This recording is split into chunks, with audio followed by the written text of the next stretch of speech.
মিশরের কেনা গ্যাসের দাম পরিশোধ করেছে সৌদি আরব ও লিবিয়া। চলতি গ্রীষ্মে মিশর প্রচণ্ড জ্বালানি সংকটে ভুগছে, কারণ গ্যাসের অভ্যন্তরীণ উৎপাদন ব্যাপকভাবে কমে গেছে।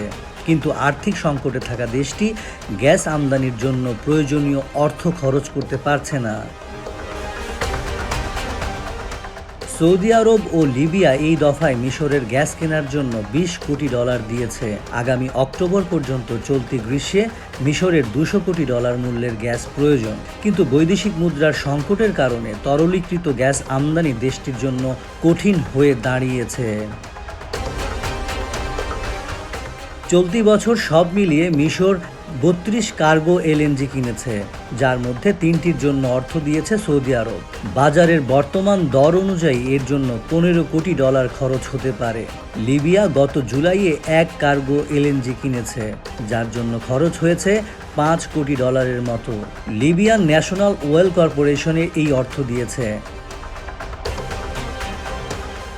সৌদি আরব ও সংযুক্ত আরব আমিরাত এর আগে মিশরকে শত শত কোটি ডলারের সহায়তা দিয়েছে।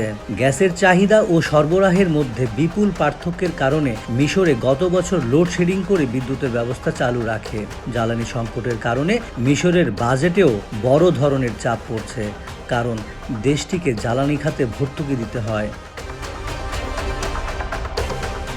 মিশরের সরকার চলতি গ্রীষ্মে জ্বালানি ও খাদ্যে ভর্তুকির হার বাড়িয়েছে, কিন্তু এই বছরের মার্চ থেকে মিশরের মুদ্রা পাউন্ডের ৬০% অবমূল্যায়ন হওয়ার কারণে ভর্তুকির হার বৃদ্ধি তেমন কাজে আসছে না। ফলে দেশটির বিপুল সংখ্যক মানুষ জীবনযাত্রার ব্যয় বৃদ্ধির কারণে চাপে রয়েছেন।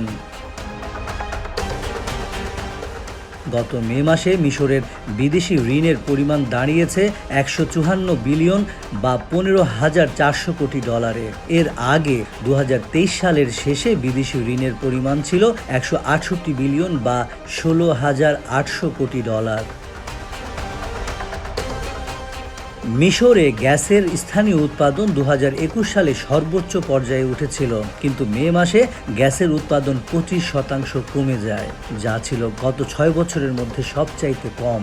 ২০২৮ সাল নাগাদ উৎপাদন আরও ২২.৫০% যাবে বলে আশঙ্কা করা হচ্ছে।